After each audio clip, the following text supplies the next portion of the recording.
Welcome to Blues at the Crossroads, a podcast about blues and Americana music, hosted by me, Gary Burnett. And by me, Gemma Burnett. You know my dad Gary from his blog Down at the Crossroads and his book, The Gospel According to the Blues. So every episode we're going to be reviewing new music and talking to some really exciting artists. On this episode we were really lucky to talk with Birds of Chicago's Allison Russell about her new project, Songs of Our Native Daughters. Songs of Our Native Daughters is a wonderful album. It's a stunning piece of work by four terrific women roots artists, Rhiannon Giddens, Allison Russell, Leyla McCalla and Amythyst Kiah. This episode we're going to be interviewing Allison Russell about her role in the project, why she found it so important as a piece of work. And we have a really fantastically wide-ranging, extensive and at times moving discussion with her. But tell us a little bit about Allison.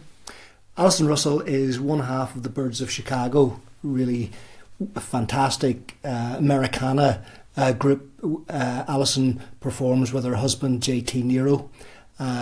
This is a separate project that she has got involved in with the driving force behind it, Rhiannon Giddens. And thematically, the album explores the dark history of slavery, the ancestral history of these women, and the living legacy of that history today. Musically, it's American roots music, American folk music, with more than a hint of the blues in it, performed by four artists at the top of their game. Interestingly, all four are banjo players. Banjo playing you might associate more with white country music. Musically, that makes us think about what constitutes American roots music and who performs it. It raises some interesting questions of genre and inclusivity. And this was a new artist to me. I really enjoyed listening to the album. It's really, really powerful and fantastic. But I wanted to say at the top of our discussion that we are two white people from the island of Ireland, and we're going to be discussing what is a really powerful meditation on identity, on race and slavery. And there's a sense in which we are listening to a conversation about a history that we can't directly access. And that doesn't mean that there's a lot to learn and a lot to connect with, but it's about a history that isn't particularly ours. Okay, so you were thinking about the story recently with Lil Nas X and Billy Ray Cyrus. Yes, I gave you some homework to do over the weekend, which was to Google Billy Ray Cyrus and find out why he'd been in the news all of a sudden. And the reason he has been in the news is he got involved with a single that's been a huge hit since Christmas by a rapper called Lil Nas X, who released a song called Old Town Road.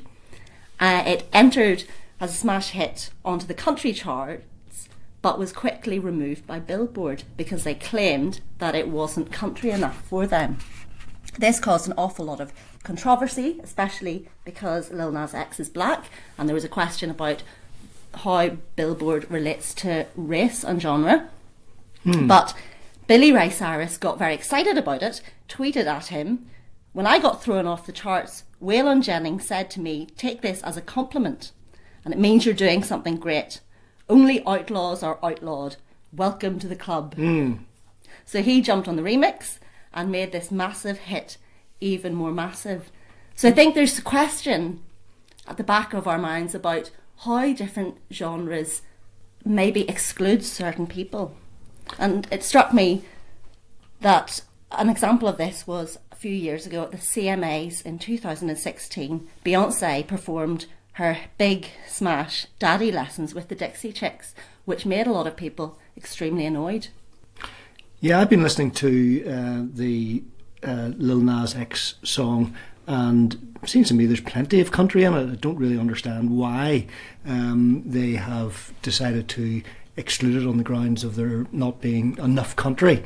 And I think it makes Billboard as an institution seem very behind the times. And if young people, this rapper is 19, 20 years old, if young people are accessing this sort of music and enjoying it, it seems ridiculous that they're being excluded. So yeah, I mean, I was thinking about Sturgill Simpson's album from a couple of years ago, which he won a Grammy with, and he really fuses elements of soul and country music, and that seemed to be acceptable enough. But is it not acceptable to fuse a little bit of rap in with country?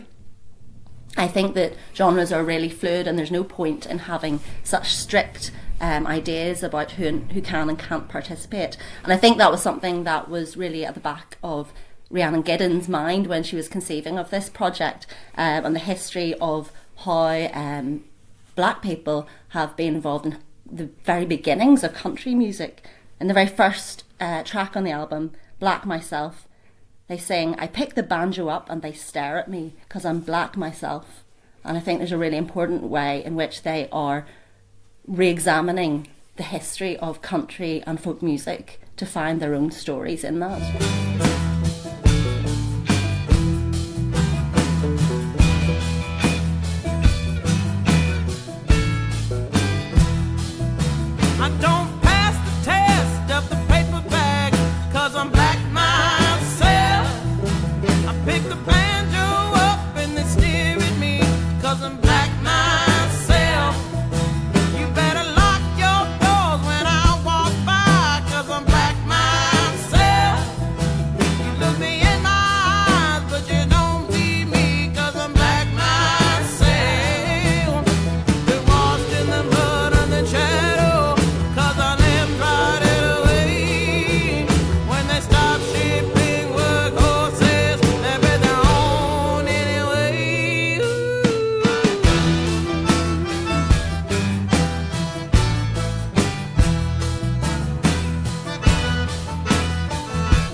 Yeah, the banjo is an instrument that all four of the women on this album play. They're all top-class banjo players. Rhiannon Giddens, of course, has won the prestigious Steve Martin Award for banjo playing.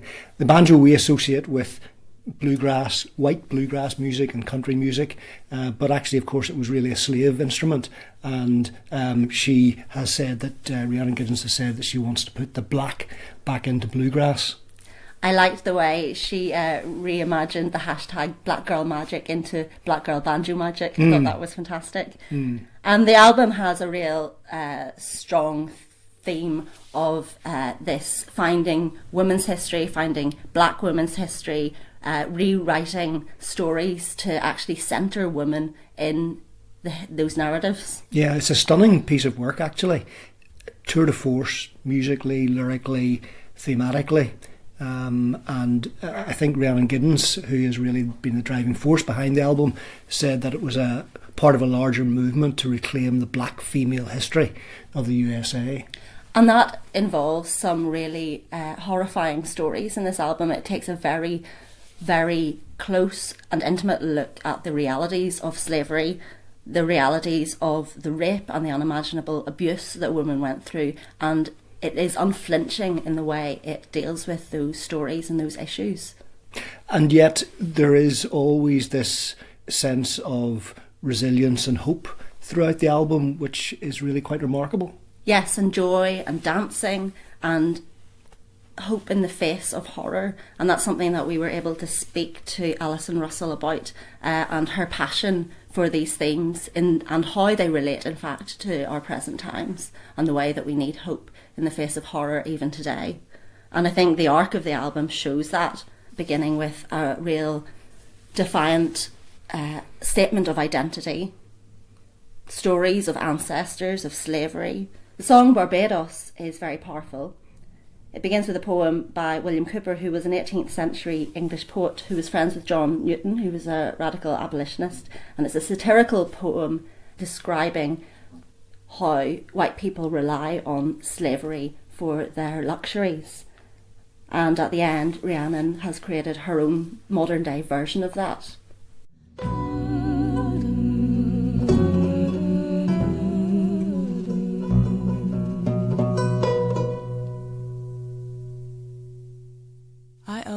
shocked at prisoners in the mines, and kids sewing clothes for our most famous lines. What I hear of their wages seems slavery indeed. It's enough that I fear it's all rooted in greed. I pity them greatly, but I must be mum, for what about nickel, cobalt, lithium? The garments we wear, the electronics we own, what? Give up our tablets, our laptops and phones? Besides, if we do, the prices will soar, and who could afford to pay $1 more? Sitting here typing, it seems well worth the price, and you there, listening on your favorite device. This bargain we're in, well, it's not quite illicit. So relax, my friend. We're not all complicit. Another powerful song is Kiah, written by about her paternal ancestor who was sold into slavery off the coast of Ghana. A powerful song with some horrific scenes in it. A harrowing experience of this woman raped and beaten. The lyrics say, every baby taken, starved and sold again. And yet in the song it says, of love deserving, ain't it something you survived?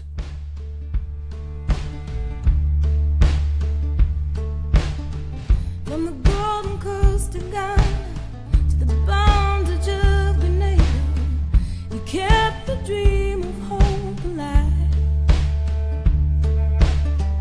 They burned your body, they cursed your blackness, but they could not take your lights. Kashiva, you're free now, you're free now. How does your spirit fly?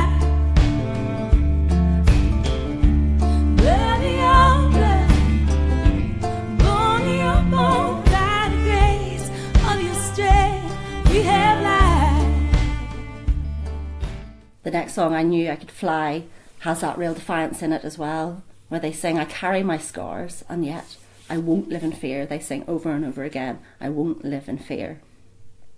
And very interesting the way in which the album not only looks at the history of slavery and its immediate aftermath, but the reverberations and the impact that has on US society today.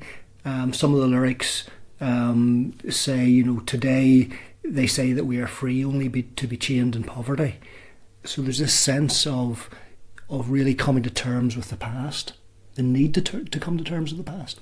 Yes, and it's a Smithsonian project, isn't it? Yes, it is. Smithsonian Folkways Recordings, which is dedicated to supporting cultural diversity and increased understanding among people through preserving, documenting, producing, disseminating sound. So this really fits into the sort of thing that they want to do.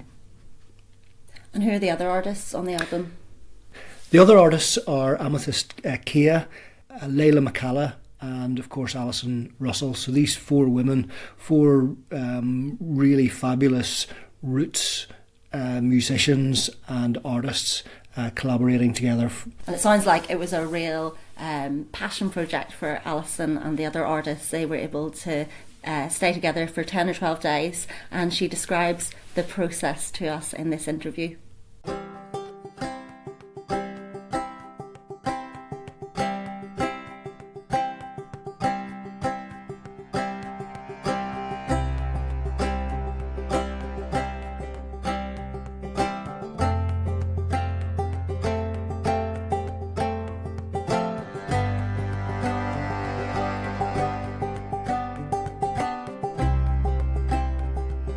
But you've been involved in another project with the album being released at the end of this month, Songs of Our Native Daughters. Okay.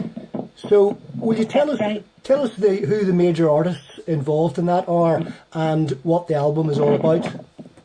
Sure. Well, it's a project that was envisioned and produced by Rhiannon Giddens, and she invited myself and Leyla McCalla, absolutely fabulous cellist and writer, multi-instrumentalist as well, and Amythyst, Kiah, equally fabulous writer, multi-instrumentalist, to join her for 12 days in Lafayette, Louisiana, just outside of Lafayette, Louisiana, in the Bayou country of Louisiana, down at Dirk Powell's studio there, to basically to explore. It began with exploring some kind of reclaimed minstrel tunes and slave songs that she had been researching. But she really wanted to have modern women, black women of black heritage, writers, to kind of delve into that material and sort of see what came up. And it was a really quite brave of her, really, because Yes. and we all sort of took a leap of faith in that we did none of the material, the original songs that we wrote for the project.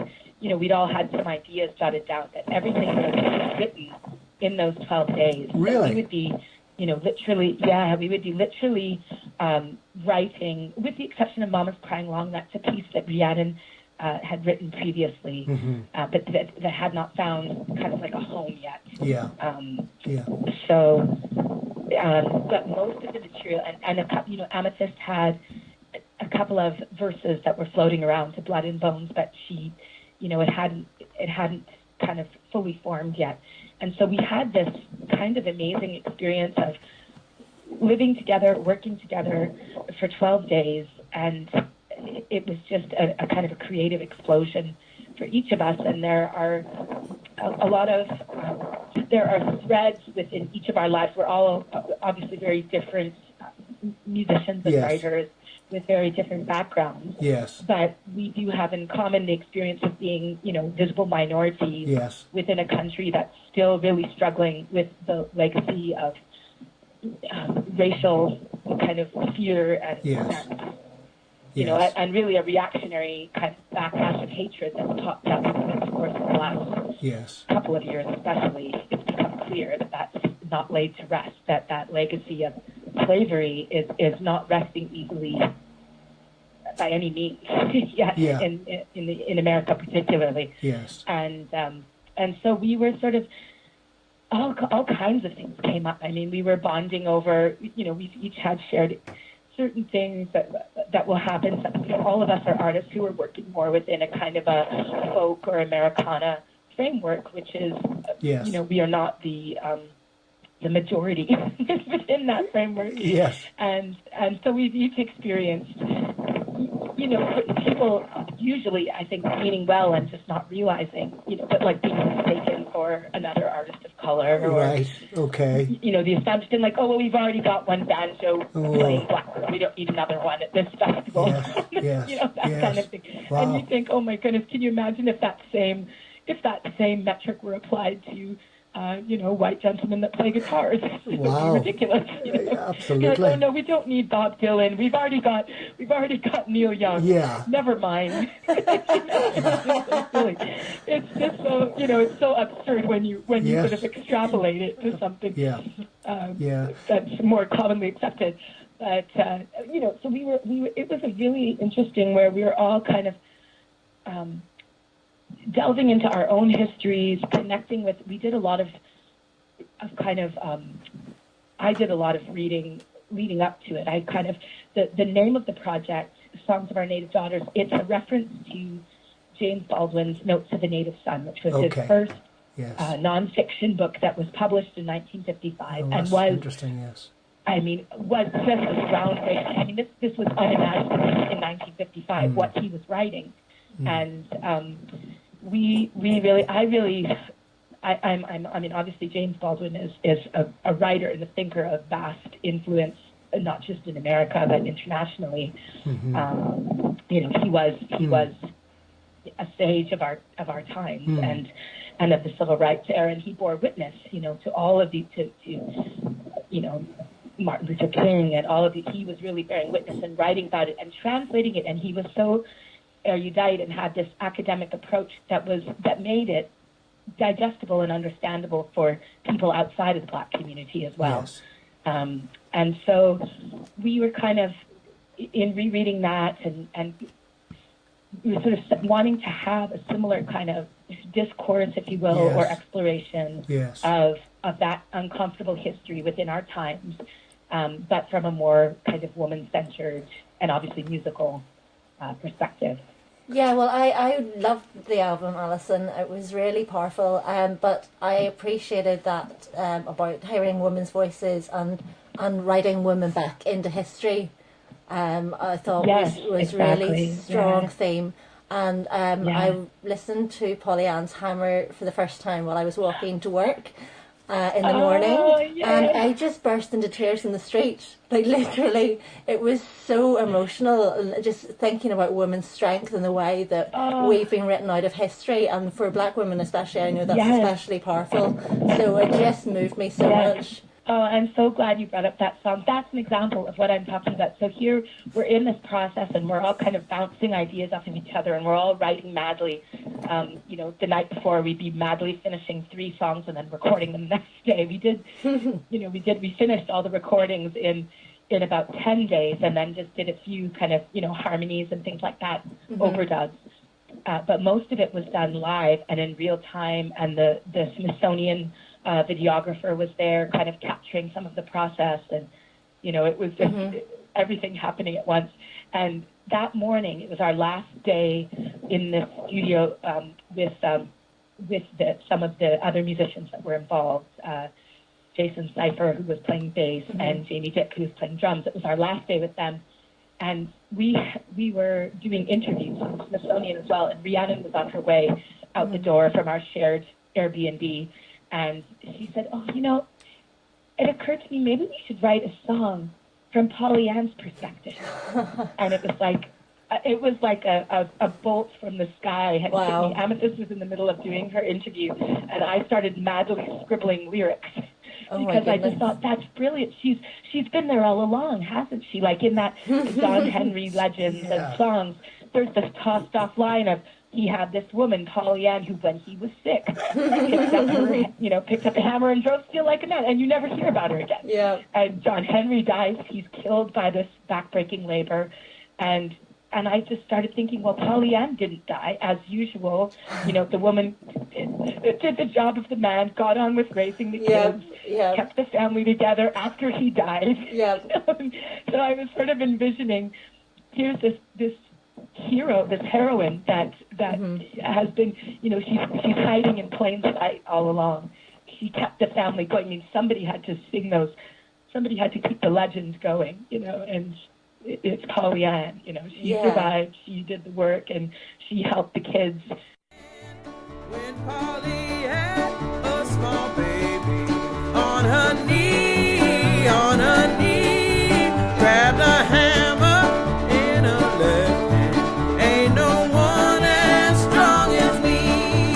This is hammer, kill John Henry. Won't kill me, won't kill me. This is hammer, killed your daddy. Throw it down and we'll be free. But there's another strong woman, of course, in the song Krashiva, which is really moving as well, and I know that you wrote that. Can you tell us a bit about that one? I can.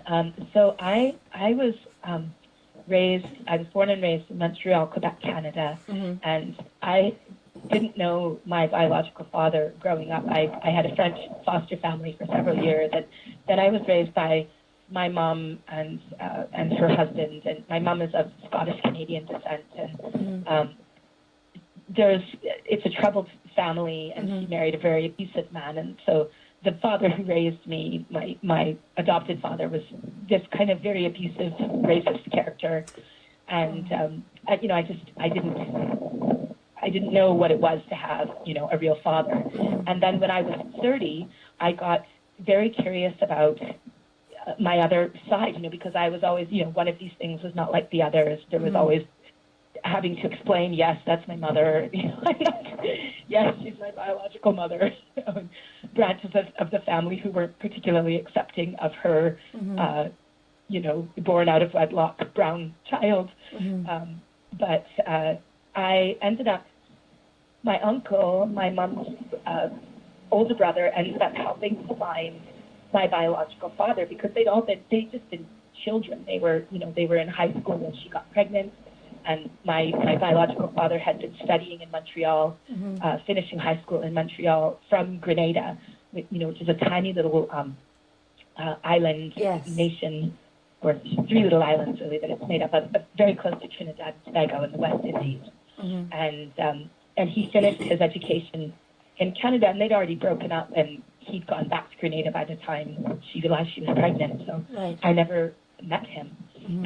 But then my uncle, it's such a tiny community, really. Grenadians, there's only about 350,000 Grenadians in the whole world, and 2/3 of them are abroad, making livings abroad. So my uncle had a girlfriend in high school who was Grenadian, and he was able to track her down through Facebook. Oh my goodness! And ask about my father, and lo and behold, her aunt went to church with my father's sister-in-law. Whoa! So we were able to, within sort of 24 hours of me saying I'm really interested in meeting my biological father, I got a phone call. That's incredible. It was quite amazing. And so that was, gosh, that's 8 years ago now. But, and we have a wonderful relationship now. It turned out that he had quite an intense early adulthood, because he was sort of on the wrong side of the Cold War, which affected Grenada, where I don't know. I mean, a lot of people don't know that history, but in '82, Grenada was invaded by the U.S. Because they had received money from Fidel Castro to build a commercial airport, not a military airport. But the Cold War was so intense in the early '80s that was seen as sort of a provocation, and Grenada was invaded. And my dad was a young idealistic socialist, and was on the wrong side of that line, and so he lost his job. His wife lost her job, and they ended up. And I have two siblings on that side, a little sister and a brother, and they ended up having to move, to make a better life for themselves elsewhere. And they wound up in Toronto, Ontario, and so that's where I got to meet them when I was 30 years old. Wow! They were in Toronto while I was in Montreal. They were only a few hours away for all those years, but we didn't know. I'm sorry, I'm rambling on. No, please. Story. But it's an amazing story. My father's eldest sister, Denise, decided to hire a historian to help her put together a family tree. They were able to discover records of Kiah that had been sold off the coast of Ghana, and traded hands many times, eventually wound up in Tobago, and then Grenada, and then had we don't know how many children she had, but there's the record of one child, a daughter also named Kiah, who was actually kidnapped by a plantation owner in Grenada. Oh my goodness. And just taken, and she wound up, but she had somehow or other learned midwifery skills, and so she was able to make somewhat of a life for herself that way. I guess the owner would sell her to other plantations, would sort of rent out her services to other plantations. And so this story of this woman, Kiah, there was an oral kind of thread as well within our family. There was like the mystery of this woman, and then my Aunt Denise hired a historian who was able to track down more information about her. And it was so powerful to learn her name and a little bit about her story. And I feel so grateful to have that knowledge, and I'm grateful for her resilience, because literally our entire family, these generations of this huge George clan, that's the last name of my father's people, wouldn't exist without her, and she survived things we can't imagine, and there's so much of the narrative around slavery is understandably focusing on how horrific it was, which it was, obviously, but it's kind of like taking away a little bit of the everyday heroism of surviving that. Yeah. We don't talk about that. We don't talk about the strength and the resilience and and that's a gift that gets passed on, Yes. to subsequent generations, and that's part of it too. I mean, and that's not a story unique to slavery in North America. Obviously, there have been countless. I mean, on my mom's side, they were Scottish costers, and they were turfed out by the lairds when it wasn't, after the clan system fell at Culloden, basically, and they were, on my grandma's, on my mom's side, my great grandfather came over, lied about his age. He was 14, or he was 16, and his brother was 14, and they lied about their orphans, and they were just, basically begging in the street in Edinburgh, and they got on a ship, lied about their ages, and got on the ship and wound up in Canada and then in Saskatchewan, which I don't know if you've ever been to Saskatchewan, but no, I can't imagine surviving the winter there when you're a child. Well, I'm glad that you brought up resilience, because it was another thing I wanted to ask you about was that's a very strong theme in the album as well, despite all the harrowing stories and the reality of, as you say, the legacy of slavery even today. Those themes of resilience and joy are there as well, and it struck me that joy is like a form of resistance. Yes, it is. It is a form of resistance, and love in a time of war or hatred is a form of resistance, and it's such a necessary message right now. Yes, I feel it is, and there's in this country that my adopted country of America, I'm Canadian, but my husband is American, and I've married into this country. My child has been born here, and it's a very, very interesting and intense time here. Yes. Of a lot of the kind of hidden turmoil and pressures have come to the surface. With this character in charge. Yes. Kind of doing the whole reactionary fear-mongering, us and them nonsense that tries to divide people, Yes. and so I feel like it's really, I feel like it wasn't like an intentional reaction to that, but you can't help but kind of dig in. All that we know how to do is write songs, and commune with people. But that more and more I'm realizing it's so important. There's so few avenues left where people with differing political views or religious views or social views or socioeconomic backgrounds or cultural backgrounds can get together in a room and be decent to each other. And music is one of the live music is one of the few avenues where that still happens. Yes. And it can change people's ideas about things, and it can lessen their fear, and it can make them feel more connected. And when you feel connected and empathetic, then you're not going to lock children up at the border. You're just not going to do it. So it's we don't know how to cure cancer, but singing songs and writing songs that hopefully people can connect to and with and feel our common humanity. That's not nothing. That's something I cling to. Yeah, it certainly felt to this non-American like a very important album to make right at this particular point in time in history with all that's going on, Allison. Yeah, no, it felt, we all felt a kind of an urgency, I think, as we were, aside from we were under the clock time-wise, we only had 12 days together, but there was a feeling of urgency of, we have to respond to some of the poison in the atmosphere here, Yes. We have to just dig in on the beauty and the connection.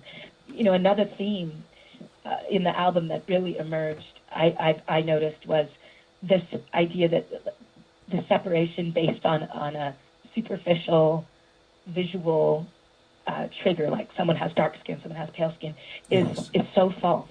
And you just scratch the surface of Thomas Jefferson, one of the founding fathers. He had an entire black family, and the black mistress, by all accounts, by most historians' views, was probably the half sister of his white wife. It just goes on and on. And he ended up emancipating the children from that union later, and eventually, finally, Sally, his if someone can be called a mistress when they're an enslaved person, yes, but the black mother, this is at the heart of America, and nobody talks about it. It's not separate. It's the same family. One side had darker skin, one side had paler skin, one side was exploiting the other. But it's the same family. Yes. It's not a different family. It's one big dysfunctional family. Yes, you know? yes. And that is something that gets really hidden and glossed over too often. Hamilton, I mean, I was so thrilled when the Hamilton musical came out because, finally someone's talking about this is a mixed race person. This is not a white person, not a white person. So, yeah, very good. So tell us about when you were making the album, Allison, and you were collaborating, the four of you together. How did you decide on who was going to sing on what songs and what the arrangements were going to be? It all kind of happened very organically. I'd say that the obvious delineations of leads were if you wrote the song, generally you sang it. Yeah. But for the co-writes, we on a couple of them were sort of trading verses, or in the case of like Blood and Bones, that was just so clearly, Amythyst had that chorus, and that was so clearly like, I just wanted to hear her voice on that song. Yes. It's strong and in the center. We co-wrote it, but it was like just very clear to me that she should be the one to sing it. And it ended up kind of, it was just very natural the way it wasn't sort of an orchestrated, okay, now you sing this and I'll sing that. It just kind of happened naturally as we were, and very organically as we just sort of worked on things.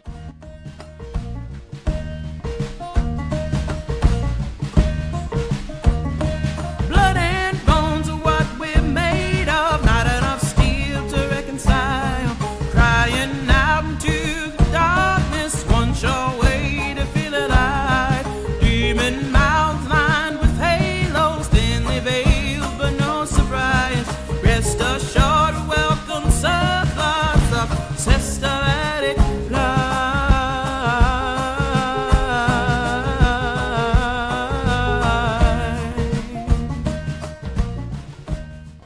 And we try things a couple different ways sometimes, and then it would feel really good one way and less good the other, so we do it the way that felt really good. Yeah, but of course you were four very talented musicians and artists, and one thing I noticed is the banjo features quite a bit in the album, and I think all four of you are banjo players.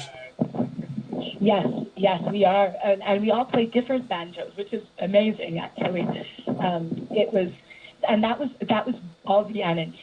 One of the things that she wanted to do was really feature the banjo, and part of that goes back to the kind of, there is an unfortunate kind of tokenism that sometimes happens, or a novelty, like, oh, it's a black girl playing the banjo. How sweet! There's sort of a little novelty thing, but it's a deeply sort of American instrument which could not have existed without Africans, being brought to this land. Yes. And so it's a unique union between African and European immigrant and or enslaved traditions. And it's this beautiful, it rises above, it's sort of tapping into that idea of joy and resilience and beauty coming out of horrific things. Yes. And the banjo is a shining example of that. And so it felt like it feels sort of powerful and emblematic to all of us, and we've all used it a lot. It's the instrument that I primarily write on. I am by far the poorest banjoist, banjoist of the group, but I write a lot on the banjo. But you know what I mean? I'm not the technical. I'm not the shredder. That Amythyst can rip a beautiful solo. Okay. And, I'm more of a rhythm and textural and a player, and I write. I use it for writing predominantly. I'm more of like a songwriter who also happens to play the banjo and write songs on the banjo. What was so fascinating to me was that I loved the way our banjo voices all sounded together, because they're all quite different. Rhiannon plays this incredible minstrel banjo from the 1800s, which is like a fretless gut string banjo with a very deep voice. Amythyst plays a steel string, 5-string, smaller, sort of like sharper voiced banjo, which is gorgeous. Leyla plays a tenor, which has a totally different four-string tenor banjo, which, has totally different voicing and sound. And then I play a kind of a hybrid, sort of a open G, kind of clawhammer style banjo, but I converted mine to be closer to a gut string, like it's called Nile gut. It's sort of fake gut strings so that it won't be as affected by temperature and altitudes and things. And it has a kind of a like a fiber skin, like as close to a synthetic skin that's as close to like the original goat skin of like an akonting or something that you can get. Yes. And so all these four banjos have such different voices, and so it was really lovely. There were a couple of pieces where we were all playing the banjo at the same time, and it was lovely. It just, there's something about the harmonics of it, and it just, I don't know, felt like the spirits were gathering or something. It was really affecting and beautiful experience. Fabulous. Who knew there were so many types of banjos? That's fantastic. Oh, there's so many. There's so many. And we detected your clarinet coming through a time or two as well. Yes, yeah, I was the one woodwind player in the group, and they let me tune the clarinet on a couple of times. Yeah, we like the clarinet, and it's lovely to hear it coming in now and again. So. I'm so glad. I love the clarinet. That's by far, if I'm at a jam session or something, that's my axe to jam on. Oh, really? And I just love the clarinet. Yeah, it's like an extension of. To me, it feels like an extension of voice. There's just something about it that I just love it. I always have loved the sound of it, and I didn't come to playing instruments until later in my early 20s. Really? I was sort of trapped in what I call the singer's ghetto before that, where people say, "Oh, you're a musician." You say, "Yes, I sing," and they're like, "Oh, you're a singer." Yes. You're not a musician. You're a singer. So I decided I've got to get out of the singer's ghetto. I've got to learn some instruments, and so I started actually with guitar, which I don't even really play anymore. Okay. And then found the clarinet, and then found the banjo. Wow, fabulous. Now, Songs of Our Native Daughters is on the Smithsonian Folkways label. Yes. Why did you decide to record the album on that label? Well, that was already in place before Rhiannon invited. I mean, that was part of. She was able to invite us all to do it because the Smithsonian, very generously supported and funded the project for us to be able to do that. Yeah. And I think it was very important for her to have it be involved with the Smithsonian because so much of the source material that she has researched and delved into has come from the Smithsonian archives. I know that she has a deep, we all have an appreciation, but she has, Rhiannon's like a musicologist, she's really gone in deep with the archival material in a way that, like, I've just scratched the surface. And in fact, mostly everything that I've learned about early American and African American music has come from Rhiannon. So teaching me about it, So she has really gone in deep with the archives and the research and piecing things together. And the inspiration for this project was actually, she was walking through the new Museum of African American history and culture and heritage that the Smithsonian has been a huge part of putting together. And she was struck by a quotation of William Cowper's, which was a kind of a satirical poem about the slave trade. He was a great abolitionist, of course, and was horrified by the slave trade and was doing everything he could to get it banned. But she was so struck by this poem and how it correlated, to our modern times and the kind of hidden slavery, basically, that occurs off our shores, of people in factories and, Sri Lanka somewhere being paid nothing and having the factory collapse on their heads so that we can have cheap clothes, or cheap watches or phones or whatever it is. Yes. And, she was really drawing that line from the past to the present, and that just kind of got the idea percolating to do something like Songs of Our Native Daughters. And then the Smithsonian, she wrote them a proposal and they got on board. Which is so wonderful. Yeah. That they've really seemed to have. They recently just released Kiah Cater's new record as well, Grenades, which is just stunning. And I think they're really making a point of not just having the archival source material and recordings. They really want to support modern artists. Oh, that's very good. Who are continuing these traditions. Yes. And I think it's so wonderful because very few places are left that do that, that support up and coming writers. Yes. So Yes. It's pretty wonderful. We're very, very grateful to them. So So they've really made a point, of trying to support the younger voices that have grown out of the traditions that they have preserved so beautifully. So have you any plans to tour this album, Allison? Well, it's funny. Rhiannon and I were just talking about that this morning. We were talking about how tricky it is because, of course, everybody's juggling their individual projects as well. Yes. But we want to. We all very much want to. We did a kind of a little preview of Songs of Our Native Daughters. Rhiannon had a residency at Symphony Space in New York City for 4 weeks, and we did 2 shows where we kind of previewed a lot of the material, and it was so much fun, and it was so well received. Beautiful sold-out 800-seat venue, and people gave us such great feedback about it, and there's been such a lovely response, from journalists and wonderful music sites like yours. So we all want to do some sort of touring around it. It's just going to be tricky to figure out the timing. But certainly this summer, I think we'll be doing some festivals together. And we're trying to figure out a time, perhaps in the fall to do a little run. But I know we definitely want to. It's just going to be a matter of trying to juggle all the schedules. Sure. No, you definitely need to do that because it's a fantastic album. It's wonderful.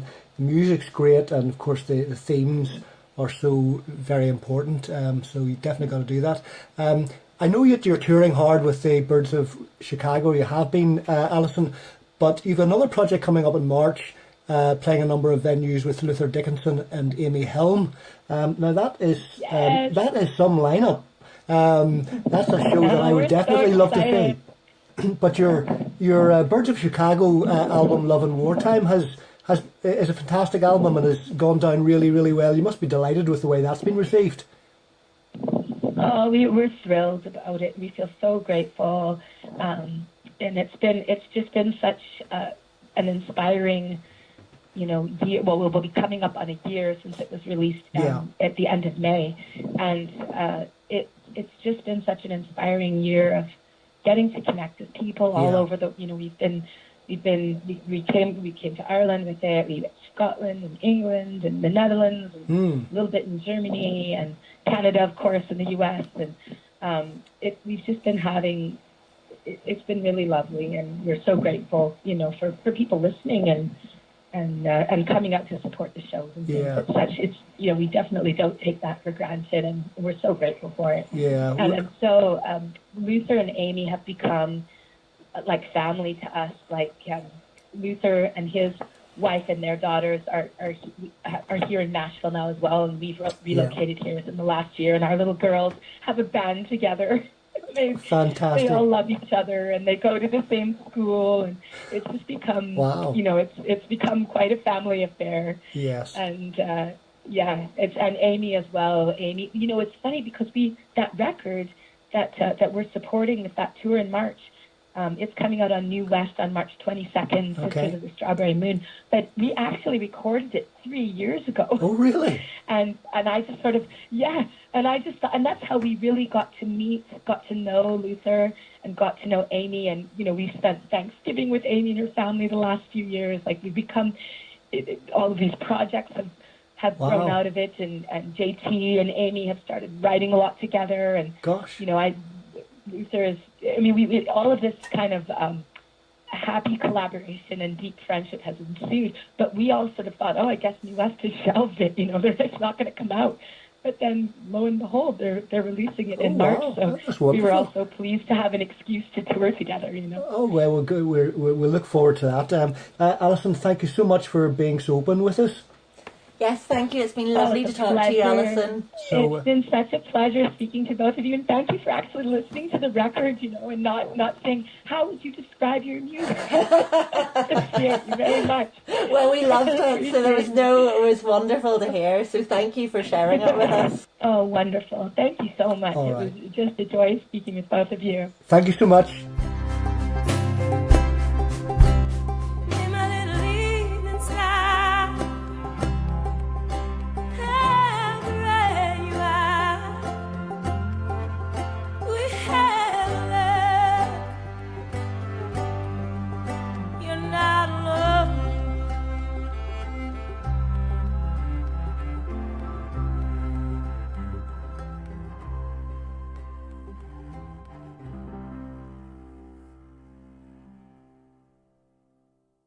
Thanks for joining us at Blues at the Crossroads, a podcast about blues, Americana and culture.